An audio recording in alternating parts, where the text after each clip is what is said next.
Hei, teate, võtame täna vaatluse all ühe siukse natuke ebamugavama teema, abordid. Kuidagi on nii läinud, et peaasjalikult ma kuulen ikka mehi sellest kõigest rääkimas.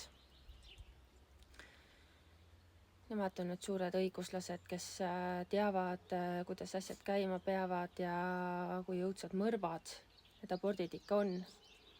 Aga need kipuvad kuidagi nagu ära unustama, et kus need lapsed siis tulevad. Et tark mees oskab oma ejakulatsiooni kontrollida ja probleemi ei olegi.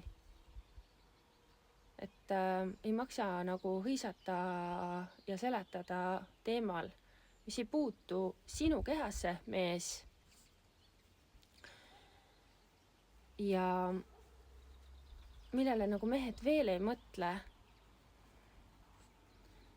Nad ei mõtle sellele, mis tähendab 9 kuud rase olla. Minul on see kõik kujunenud väga kergesti ja mul on 2 lapse vahel 12 aastat, mis tähendab seda, et mul oli kehaga täiesti välja puhanud, vaim oli puhanud väikse lapse kasvatamisest.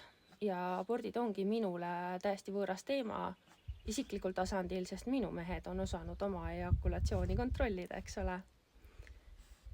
Lisaks, sünnitus. Mehed, kas te teate, mis asi see on? Kas te kujutate ette? Kas te kujutate ette, milline valu see võib olla enamiku naiste jaoks?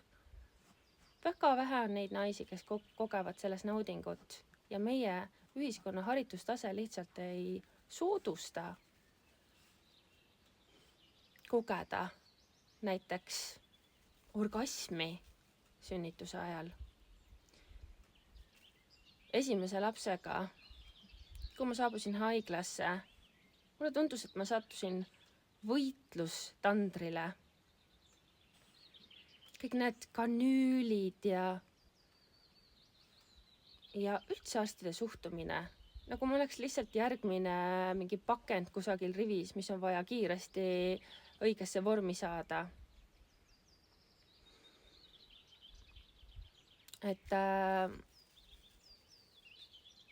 see on nii hämmastav, kuidas lihtsalt arstideni tihtilugu ei ole jõudnud üldse see, et senimaani ei ole jõudnud see, et selili sünnitamine on nagu, see on lihtsalt nagu sõnu kirjelda